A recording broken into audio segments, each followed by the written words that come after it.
Регулаторната комисија за енергетика, водни услуги и услуги за управување со комунален отпад донесе одлука со која продолжуваат да важат актуелните цени за топлинска енергија во Скопје, се до донесување на нова одлука. Тоа, како што рече председателот на регулаторна Марко Бислимовски, значи дека нема да има никаква промена на цената на топлинската енергија на трите системи во градот Скопје. Нагласи дека регулаторната комисија за енергетика во февруари испрати барање за процена на основните средства за дејноста производство до бирото за процена, но како што рече до денес го нема добиено извештајот за процена и поради тоа не може да се направи финална пресметка.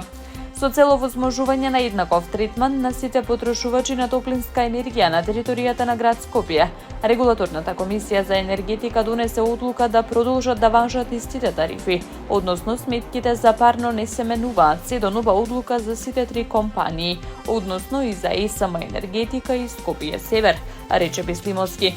Со последната одлука од 1 февруари, цената за потрошувачите на топлинска енергија во град Скопје беше зголемена за 5,3%, како резултат на зголемената цена на природниот газ на светските берзи за 16% во последниот квартал од 2024 година. Против пожарниот хеликоптер Black Hawk кој се вклучува во гаснењето на пожарот на планината Готен е опремен со така наречени бомби со капацитет од 3410 литри вода, што овозможува ефикасно гаснење пожари од воздух. Дел од екипажот кој пристигна во земјава, како што информираше денеска амбасадата на Чешка, се тројца припадници на чешката противпожарна служба и 4 пилоти и техничари. Пристигнувањето на хеликоптерот представува значаен чин на меѓународна солидарност и соработка во справувањето со кризни ситуации, информира од амбасадата на Чешка. Од Дирекцијата за заштита и спасување информираа дека екипажот утринава имал брифинг со воздухопловниот винг на кој било утврдено дека најпогоден извор за полнење на вода е вештачкото езеро Турија, кој е оддалечено 10 километри воздушна линија од пожарот.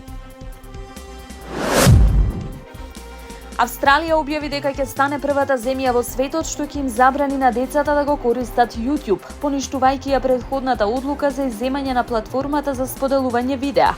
Минатиот месец австралискиот регулатор ја повика владата да го повлече изземањето за YouTube, откако истражување покажа дека 37% од децата на возраст од 10 до 15 години гледале штетна содржина на платформата, најмногу во однос на сите социјални мрежи.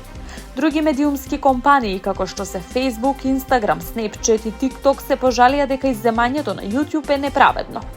Социјалните мрежи имаат општествена одговорност, нема сомнение дека онлайн платформите имаат негативно влијание врз австралиските деца, рече премиерот Ентони Албанис во соопштение. Собствениците на социјалните мрежи ќе се соочат со казни од $32,2 милиони од декември, ако го прекршат законот донесен од парламентот во ноември минатата година. Портпаролот на YouTube рече дека компанијата ќе ги разгледа следните чекори и ќе разговара со владата. Во шумите ширум светот се множи армија од џинови, дрвени тролови кои им покажуваат на луѓето како да живеат подобро без да ја уништат планетата. Данскиот уметник за рециклирање Томас Дамбо и неговиот тим изградиле дури 170 скулптури од дрвени палети, стар мебел, буриња со вино и други фрлени материјали, во духот на нордските митски осаменици, џиновски тролови со недоверба кон луѓето. 12 години откако започна проектот Патека на 1000 тронови. Неговите скулптури можат да се најдат во шумите во повеќе од 20 земји низ целиот свет. Секоја година Дамбо и неговиот тим создаваат 25 нови тролови, секој висок до 12 метри. Група од 6 скулптури, насловена како Троловите спасуваат луѓе, е поставена во Филоли, историски имот со 650 хектари шума и градини во Вудсайд, Калифорнија, јужно од Сан Франциско. Троловите на Дамбо се сокриени во шуми, планини, џунгли и ливади низ Европа и Северна Америка, а се наоѓаат и во Австралија, Чиле и Јужна Кореја, меѓу многу други места. Повеќето се направени од локални материјали, се склопуваат на лице место од неговиот тим за наетчи и уметници со помош на локални волонтери кои се секогаш достапни.